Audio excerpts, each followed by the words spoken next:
চোখ বন্ধ করুন, একবার কল্পনা করুন সকালে নরম রোদ, হালকা বাতাস আর চারপাশে নিস্তব্ধতা।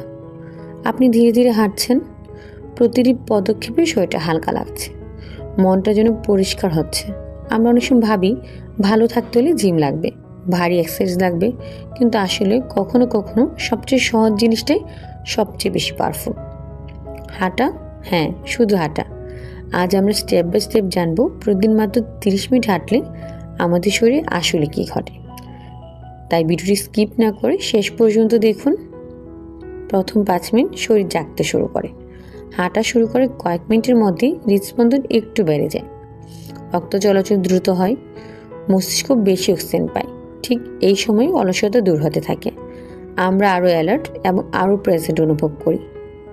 5 মিনিট পেরিয়ে গেলেই মনে হয় ভালোই লাগছে। 10 মিনিট পর হার্ট ও ফুসফুস শক্তিশালী হয়। এখন শরীর অ্যাক্টিভ মোডে যায়, হার্ট আরও জোরে কাজ করে আর ফুসফুস বেশি বাতাস নেই। গবেষণায় দেখা গেছে প্রতিদিন হাঁটা হৃদরোগের ঝুঁকি 30 থেকে 40% পর্যন্ত কমিয়ে দিতে পারে। যারা হাঁটেন তাদের হার্ট আরও হ্যাপি থাকে। 20 মিনিট পর ফ্যাট বার্ন এবং মেটাবলিজম বুস্ট। এখন আপনার শরীরে জমে থাকা ফ্যাট বার্ন করা শুরু করবে, বাড়তে থাকবে মেটাবলিজম। এই ধাপেই ওজন কমার প্রকৃত কাজটা শুরু হয়। ডায়াবেটিস থাকলে এটা রক্তের সুগার নিয়ন্ত্রণে সাহায্য করে। হাঁটা যেন এক ধরনের ন্যাচারাল মেডিসিন। 30 মিনিট শেষে শরীরের সাথে মনেরও পরিবর্তন শুরু। এখন শরীর নিঃসরণ হয় এন্ডোরফিন হরমোন, যাকে বলা হয় হ্যাপিনেস হরমোন। স্ট্রেস কমে যায়, মুড ভালো হয় আর রাতে ঘুমটা হয় আরও গভীর। অনেকেই বলেন হাঁটার পর মনে হয় মনটা হালকা হয়ে গেছে। হ্যাঁ, এটা শুধু অনুভূতি নয়, এটা সায়েন্স। যদি আপনি এই অভ্যেস চালিয়ে যান, ধীরে ধীরে আপনার হাঁটা হয়ে যাবে রুটিন, তারপরে অভ্যেস আর শেষে লাইফস্টাইল।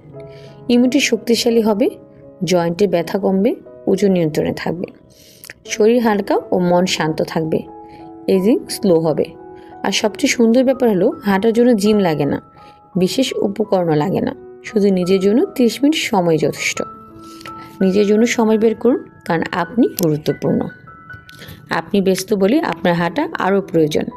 আজ থেকে শুরু করুন। হাঁটা শুধু ব্যায়াম নয়, এটা নিজের সাথে দেখা করার সময়। মনে রাখবেন, ছোট ছোট পদক্ষেপেই বড় পরিবর্তন নিয়ে আসে। ভালো থাকুন, সুস্থ থাকুন। আল্লাহ হাফেজ।